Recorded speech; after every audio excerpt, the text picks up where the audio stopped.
Bonjour et bienvenue sur la chaîne de Upgrading Heroes. Cette vidéo est la première d'une série de 4 vidéos de vulgarisation informatique qui porteront sur l'aspect matériel de votre ordinateur et son fonctionnement de manière approfondie. Tout être humain, normalement constitué, a une mémoire.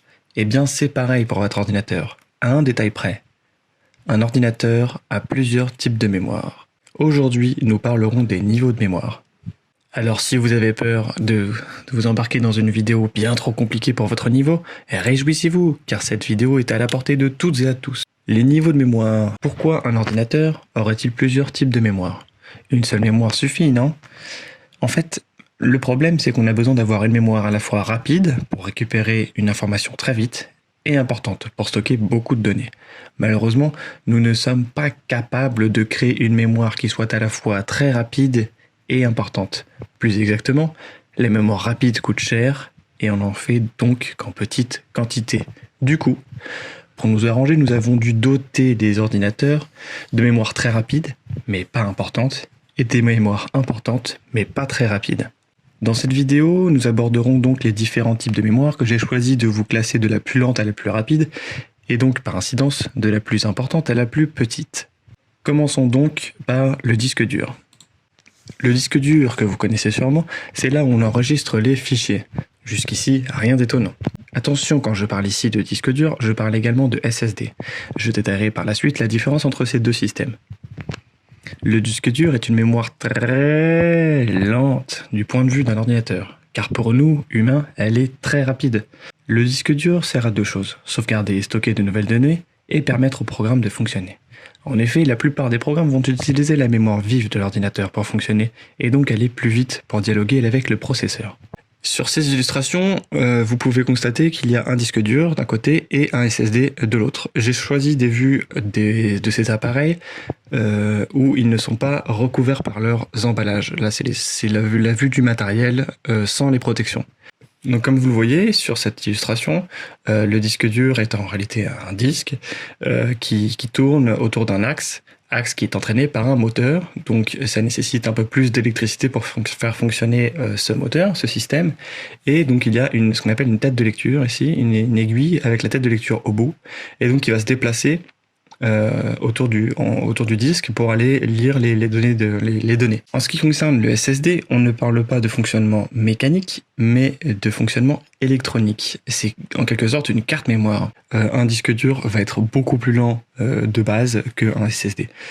Donc avantage SSD. Par contre, le SSD a une durée de vie limitée, ce qui n'est pas le cas du disque dur. Le SSD a en réalité un nombre d'écritures limité. Il est conçu avec, admettons, 120 téraoctets de possibilités d'écriture. Donc alors ça dépend en fonction des constructeurs, ça dépend en fonction des technologies. Certaines personnes vous diront que désormais, en 2020, les disques durs et les SSD ont quasiment la même durée de vie. Ça peut être vrai pour certaines marques, mais pour les disques durs moyen de gamme, il faut toujours se méfier et rester vigilant par rapport à ça. C'est pourquoi je vous conseille d'utiliser plutôt votre SSD, installer Windows et avoir un système d'exploitation qui s'exécute rapidement. Le disque dur va être plutôt utilisé pour le volume, stocker des données en nombre, car il coûte moins cher au volume que le SSD, et le SSD va être plutôt utilisé pour sa vitesse. Pour compléter un petit peu ce que je viens de vous expliquer, je vous propose de regarder ce graphique donc qui montre les vitesses de disques durs en moyenne. Donc c'est pas sur tous les disques durs, il y en a qui peuvent être un peu plus rapides, d'autres un peu plus lents, mais on voit que le disque dur par rapport au SSD, donc SATA, celui qu'on a vu en photo tout à l'heure, celui-ci qui est le disque dur qui est le SSD, pardon, donc celui-ci qui est le SSD qui ressemble à peu près tous les SSD que vous trouvez dans les ordinateurs portables, eh bien ce SSD n'est pas le plus rapide. En réalité, il existe des SSD bien plus rapides qu'on retrouve également dans des ordinateurs portables, mais en général qui sont un peu plus chers. Ce sont des SSD NVMe qui sont branchés sur le port PCI Express. Mais j'aurai l'occasion d'y revenir dans une prochaine vidéo où j'aurai à cœur de vous parler des systèmes de stockage, beaucoup plus en détail. Certainement la mémoire la plus rapide connue par la plupart des utilisateurs. Lorsque l'on parle de mémoire sur un ordinateur, on parle généralement de la mémoire RAM, qui est utilisée pour faire fonctionner un programme. RAM pour Rapid Access Memory. Elle est accessible directement depuis la carte mère.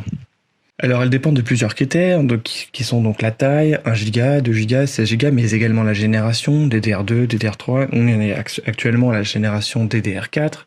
La vitesse, qui va varier en fonction de la génération de 500 MHz à plus de 4000 MHz pour les RAM overclockées de génération 4.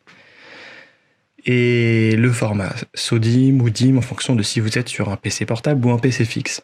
Je développerai ces éléments dans une vidéo spécialement consacrée à la mémoire vive que je ferai très prochainement. Donc les astuces d'Upgrading Heroes, bien sûr, sont attention si vous voulez augmenter la capacité de votre RAM de votre ordinateur, vérifiez que ce que vous voulez installer ne dépasse pas la capacité maximale de votre carte mère. Votre carte mère vous impose une capacité maximum au même titre que votre processeur. Donc vérifiez bien la compatibilité entre les deux avant d'installer un volume de RAM supplémentaire. De même, votre carte mère ne peut accueillir qu'un seul type de génération. C'est-à-dire si elle est DDR3, il faut rester absolument sur de la DDR3. Tout simplement parce que si vous achetez de la DDR4, vous ne pourrez pas la brancher.